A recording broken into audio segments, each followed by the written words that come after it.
রব্বুল আলামিন বললেন, ওরে মানুষ, তোরা উটের দিকে তাকিয়ে দেখ, উটটা কেমন করে সৃষ্টি করেছি। উটের মধ্যে বর্তমান পৃথিবীর জ্ঞানী বিজ্ঞানী যারা আছে বলছে, পৃথিবীর মধ্যে এমন কোনো গাড়ি আজ পর্যন্ত বাইর হয়নি যে গাড়িটা বালির ওপর থেকে চলবে, এরকম পৃথিবীতে কোনো গাড়ি হয়নি। কিন্তু আল্লাহ রাব্বুল আলামিন একটা উট 1 মাস পর্যন্ত বালির ওপরে চলতে পারে, সেই রকম ক্ষমতা উটের মধ্যে দান করেছে।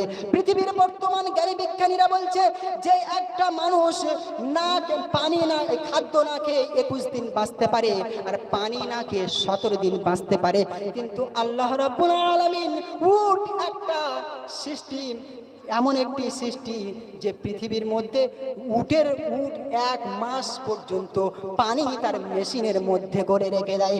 একবার জোরে বলুন সুবহানাল্লাহ। আল্লাহ রাব্বুল আলামিন বললেন, ওয়া ইলাস সামাই কাইফা